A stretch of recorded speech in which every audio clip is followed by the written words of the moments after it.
जीते जी परमात्मा मिलता है, मरने के बाद आज तक किसी को भगवान ईश्वर परमात्मा न मिला है और न मिलेगा। मोटी सी बात आप लोग समझिए। वो अलग की बात है कि हम लोग अपने माँ और बाप के जाने के बाद लिख देते हैं हमारे पिताजी स्वर्गवासी हो गए, फलाने दिन उनकी क्रिया है और आ जाना। स्वर्ग में है या नरक में है, आज तक हम में से किसी के पास कोई सूचना नहीं आई है, न हमने आपने अपनी दिव्य दृष्टि दौड़ा करके देखा है कि हमारे माँ बाप कहाँ पर बैठे हैं। और मान लो बहुत अच्छे कर्म किए भी उन्होंने और स्वर्ग मिल भी गया, तो महापुरुषों ने लिख दिया है पूर्ण क्षण मृत लोके, लौट करके इसे 4,84 लाख योनियों में आना पड़ेगा।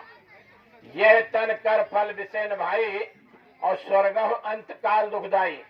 महापुरुषों ने लिखा है यह स्वर्ग की सृष्टि में जो बनाया गया यह सब काल भगवान का पसारा है, और उन्होंने हमको आपको अच्छे बुरे कर्म करने का पूरा अधिकार दे दिया है। पूरी हमको आपको छूट दे दी है कि अच्छा कर्म करो, बुरा कर्म करो, कोई भी कर्म करो। ये कर्म करने के लिए आप स्वतंत्र हैं, लेकिन इन्हीं कर्मों का फल भोगने के लिए हम आप पूर्ण रूप से स्वतंत्र हैं।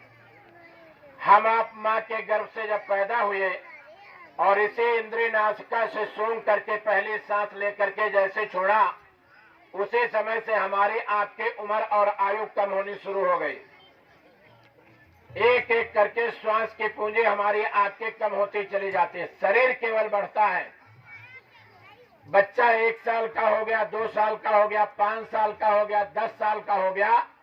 हम सब जितने भी लोग बैठे और आवाज को सुन रहे हैं अपने अपने बच्चों का जन्मदिन बनाते हैं कि हमारा बेटा 1 साल, 5 साल, 10 साल का, लेकिन कोई माँ बाप उसको हकीकत से परिचित नहीं कराते हैं कि तेरी उम्र के आज 10 साल कम हो गए या 15 साल कम हो गए या 5 साल तेरी उम्र के अब कम हो गए, यह कोई नहीं बताता है।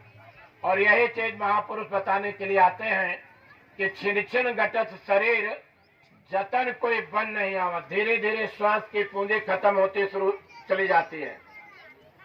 बच्चा बड़ा हो जाता है, हम लोग पढ़ने लिखने के लिए स्कूल कॉलेज भेज देते हैं कि भाई चलो बच्चे को पढ़ा लिखा दिया है जाए, कुछ काम काज करने लगेगा। पढ़ाई लिखाई पूरी हो गई, आ करके कोई डॉक्टर बना, कोई मास्टर बन गया, कोई इंजीनियर बन गया। इस कलयुग में 2 वक्त की रोटी हराम